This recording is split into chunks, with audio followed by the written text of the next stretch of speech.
देखिए latest episodes बिल्कुल ad free.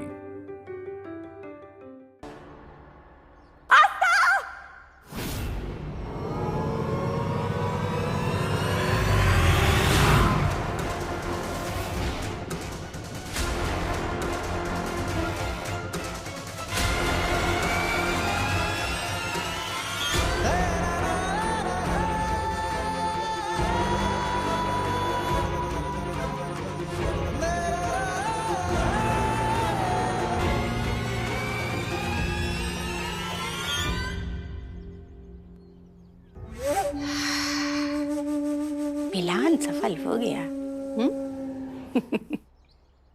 वाह कामिनी, बुद्धि तो तुम्हारी काम करती है। अब बाकी है यशोदा रानी को फोन करके ये खबर देना।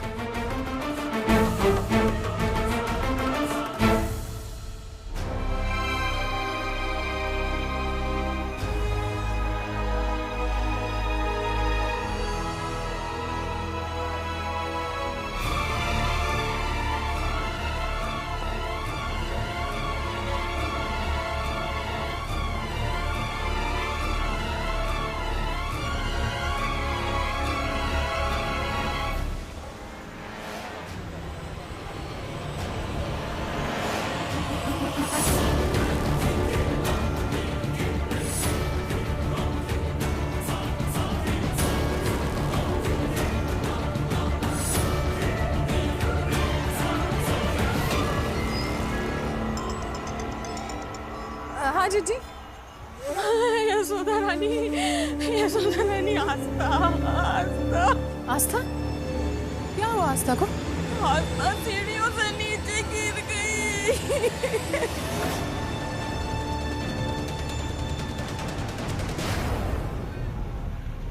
चोट आई है, वो बेहोश हो गई है, उसको बहुत चोट लग गई है। यशोदा रानी, सब लोग घर के ना अस्पताल लेके गए हैं उसे, हम भी बस अभी जाने वाले हैं। तुम तो एक काम करो, सब कुछ छोड़ करके ना यहाँ पे जल्दी से चली आओ, आ जाओ।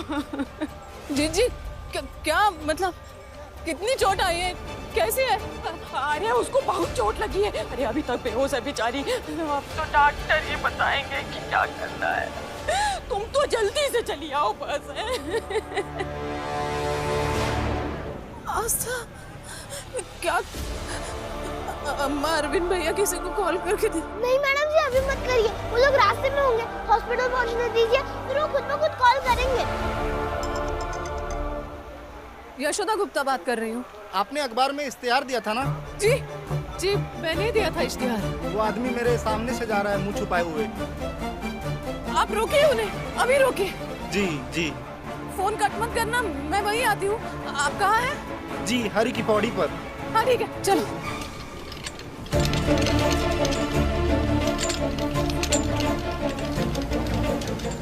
आस्था, तुम्हारी बच्ची।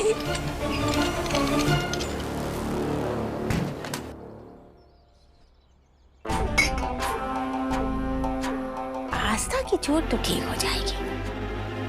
रही बात यशोदा रानी तुम्हारी, तुमको ना झटपट उल्टे पांव लौट के आना पड़ेगा। कामिनी, क्या काम किया है तुमने?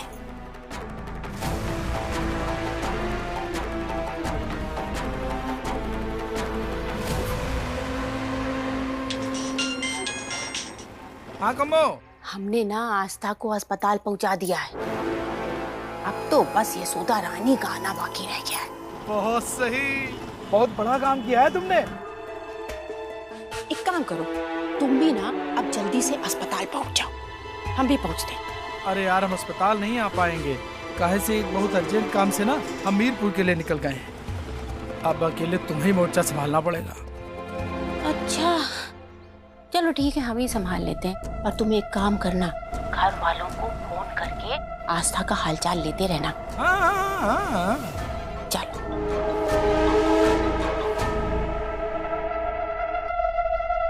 कामिनी को बनाते समय भगवान ने भी नहीं सोचा होगा कि इतना बड़ा इशू बन जाएगा।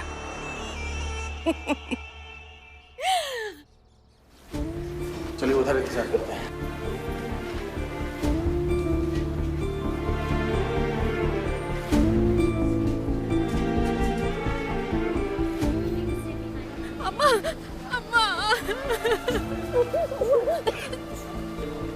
अम्मा आस्था को क्या हो गया? अरे हमने तो घर के बाहर सुना था कि नुपुर के सर में दर्द हो रहा है, तो हम चले गए देखो ये दवा लेने के लिए, पर वहाँ पड़ोसी ने बताया कि आस्था ऊपर से गिर पड़ी। मत परेशान होइए ना। नहीं मास्टर, आस्था को कुछ नहीं हुआ है। देखना अभी डॉक्टर आएगा, वो यही कहेगा कि आस्था एकदम ठीक है। जिज्जी मत रोइए ना जिज्जी। मास्टर नहीं। अरे मालती, तुम यहाँ? क्या हुआ? हमारी पोती आस्था छत पे खेल रही थी, सीढ़ियों पे पैर फिसल गया, बहुत चोट लगी है। अरे ये बच्चे तो अपनी मनमानी करते ही रहते हैं। अब हमारे पोते को ही देख लो, इतनी ठंडी में आइसक्रीम खा के अंदर बीमार पड़ा है। अब देखिएगा आपकी पोती और हमारा पोता दोनों ही ठीक हो जाएंगे, ठीक है? अभी आते हैं हम, चिंता ना करो।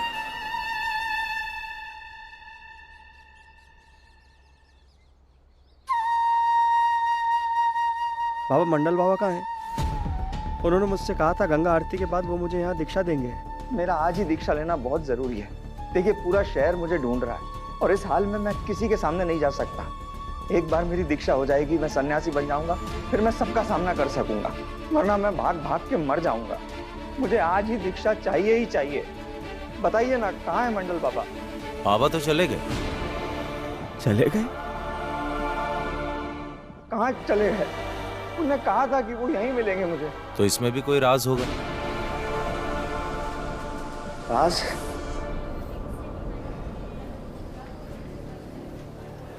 डॉक्टर साहब हमारी पोती कैसी है? उसकी माँ कहाँ है?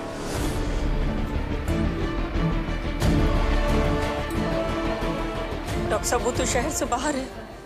तो उन्हें बुलाइए।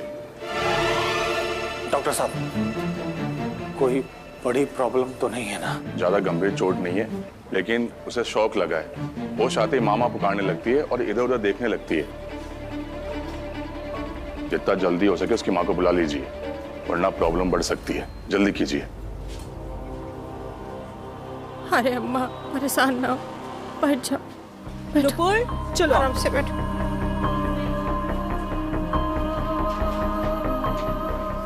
अम्मा हम तो कह रहे हैं कि यशोदा रानी को फोन करो और उन्हें बोलो कि तुरंत चली आए। ये लो हम लगा रहे। वो इधर ही गया है, मैंने उसका पीछा भी किया और उसे पुकारा भी, पर शायद उसने सुना नहीं। ना जाने भीड़ में कहाँ चला गया। हाँ जी बोलिए। ये यशोदा हम बोल रहे हैं, तुम फौरन घर आ जाओ। अम्मा आस्था कैसी है? बिल्कुल ठीक नहीं है।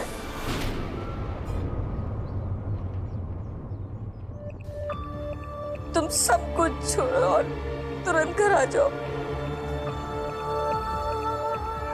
हाँ चाहती तो मैं भी यही हूँ अम्मा, लेकिन अशोक जी को ढूंढना है ना। आस्था जब भी होश में आती है तुम्हें याद कर रही हो बहू।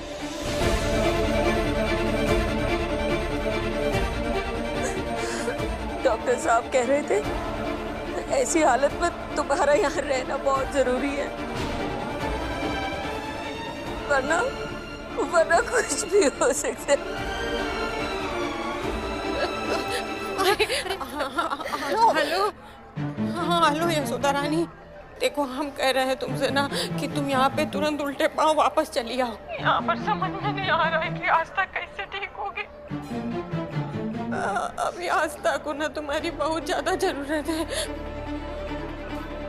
हाँ देखो हम सब लोग ना उसको यहाँ अस्पताल में ले आए हैं और यही अस्पताल में ही तुम्हारा इंतजार कर रहे हैं।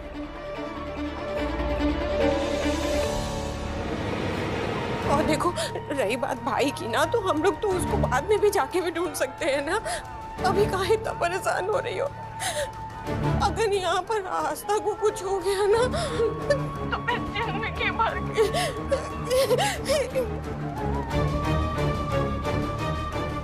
जीजी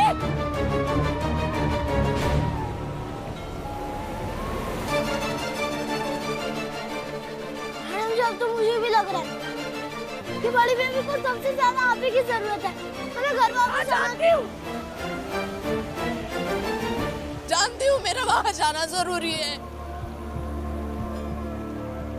आस्था के बारे में सुनने के बाद मेरा भी मन नहीं लग रहा है यहाँ। मुझे समझ में नहीं आ रहा है क्या करूं। लेकिन देखा ना तुमने, अशोक जी की खबर पढ़कर लोगों ने फोन करना शुरू कर दिया है। अगर बात फैल गई तो और लोग मदद करेंगे और अशोक जी मिल जाएंगे। और इस उम्मीद को छोड़कर अचानक से चले जाना, वहां आस्था, भगवान इस दोहराए पर लाकर खड़ा कर दिया है मुझे। एक तरफ बेटी है, दूसरी तरफ पति है। क्या करूं मैं? मैडम जी अब तक पूरा शहर जान चुका है, तो वो भी जान चुके होंगे ना कि हम उन्हें ही ढूंढने आए हैं।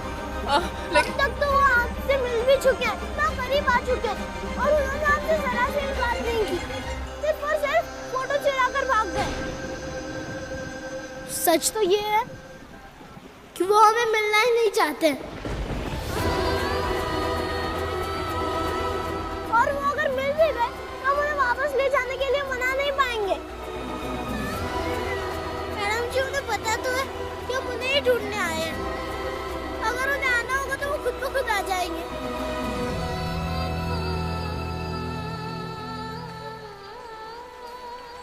मैडम जी जी तो रहे हैं वो आपके बिना, लेकिन वहाँ पे बड़ी बेबी रह नहीं पाएंगे आपके बिना।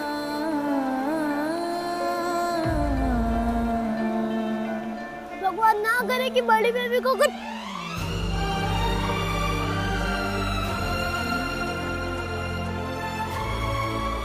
कुछ नहीं होगा उसे। मैं कुछ होने नहीं दूंगी आस्था को।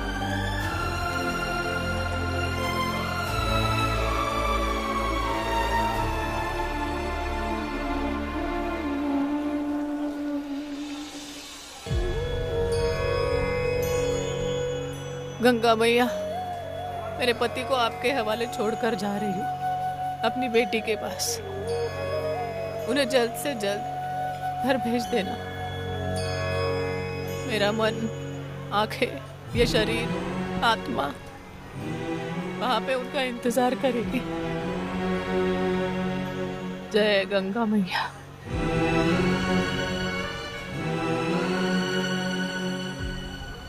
शायद तुम्हारा दीक्षा लेने का सही समय अभी आया नहीं, तुम्हें और इंतजार करने की जरूरत है। मंडल बाबा के मथुरा वाले आश्रम में एक अप्रिय घटना घट जाने की वजह से वो कल रात ही यहाँ से चले गए। और अब मेरा क्या होगा? दरअसल मंडल बाबा का चले जाना शायद तुम्हारी नियति थी। सन्यासी बनने का रास्ता भले ही तुमने चुना हो, लेकिन अब ईश्वर तय करेगा कि तुम सन्यासी कब बनोगे, या कभी बन पाओगे भी या नहीं। मैं कहाँ जाऊंगा अब? पूरा शहर मुझे ढूंढ रहा है। तो फिर भागो। संसार से भागकर ही सन्यास मिलता है।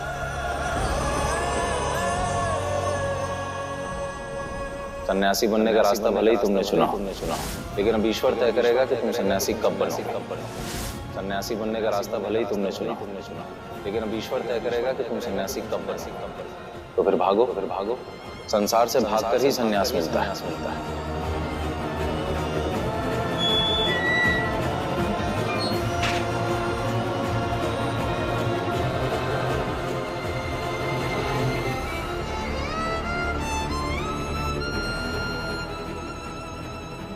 सन्यासी बनने का रास्ता भले ही तुमने चुना, लेकिन अब ईश्वर तय करेगा कि तुम सन्यासी कब बनो। तो फिर भागो। संसार से भागकर ही सन्यास मिलता है।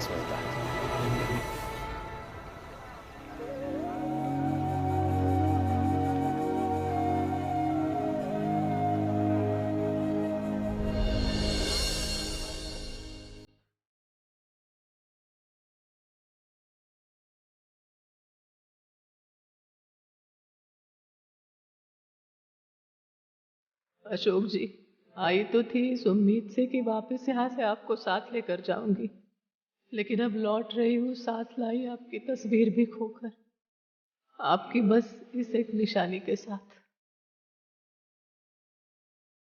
माफ कर दीजिए यशोदा जी। घर परिवार और बच्चों की जिम्मेदारी आपको देकर अब मैं पूरी जिंदगी अपने पापों के प्रायश्चित के लिए भटकता रहूंगा। मुझे माफ कर दीजिए।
डॉक्टर साहब, अब कैसी है आस्था?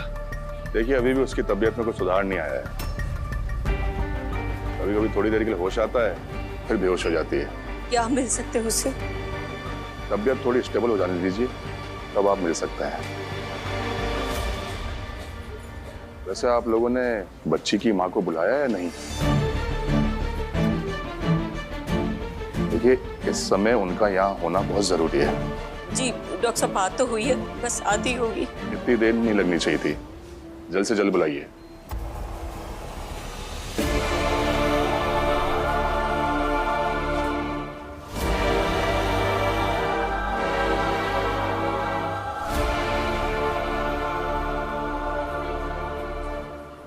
वैसे कहना तो नहीं चाहिए, पर अच्छी सास नहीं बन पाई तुम।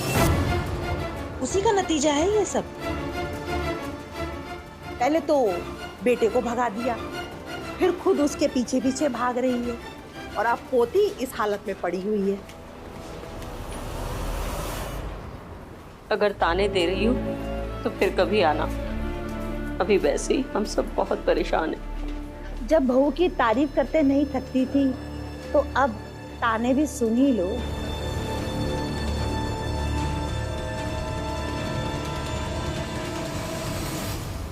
यही मौका है ईसु बनाने का कामिनी। इसी आग में थोड़ा सा घी डाल दो, ताकि यशोदा रानी के आने से पहले आग धधकने लगे। अरे चाची, कैसी बात कर रही हो आप? है हमारी अम्मा बहुत अच्छी वाली सास है। आप क्या चाहती हो कि डंडा लेकर के अपनी बहुओं के पीछे पड़ी रहे हैं? उनके नाक में दम करें? आज के समय में अपनी बहुओं को प्रताड़ित करें? गजब करती हो आप चाची। अरे हमारी अम्मा जो है अच्छे घर की हैं, संस्कारी हैं, उन्हें ये सब शोभा नहीं देता है। आप अपना देख लो। अरे तुम कहना क्या चाहती हो कामनी बिटिया? अगर अपनी बहू को सही गलत समझाने के लिए थोड़ा डांट दिया तो क्या हम अच्छे परिवार के नहीं है? अरे सास बहू का रिश्ता तो कैरी की तरह होता है, थोड़ा खट्टा थोड़ा मीठा। अब फल ज्यादा मीठा होगा तो कीड़े भी तो उस पे ज्यादा लगेंगे। वैसे भी रिश्तों में इतनी शक्कर अच्छी नहीं होती है। अब क्या ही समझाएं तुम्हें। सारा जहर तो उगल ही दिया है चाची आपने। मेरी मानिए तो ये कैरी और शक्कर का उदाहरण ना अपने तक ही सीमित रखिए।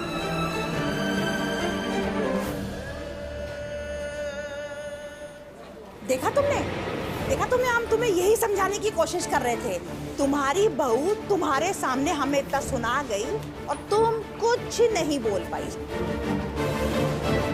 मैडम जी ने आपको कुछ सुनाया नहीं है, वो बस एक सलाह देकर गई है आपको। हे भगवान, कैसे उद्धार होगा तुम्हारे घर का? बहू तो बहू, तुम्हारे घर का नौकर भी 5 फीट जबान लिए घूमता फिर रहा है। तुम्हारा तो ना तो बहू पे वश है और ना घर के इस नौकर पे। भाभी आ गई? कृष्णा, हरिद्वार में भैया के बारे में कुछ पता चला? अरविंद, ये घर का नौकर है, इससे बात मत करो।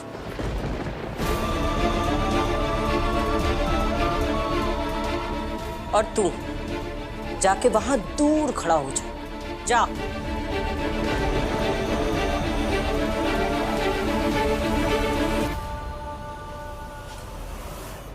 सुना नहीं तूने हमने क्या कहा?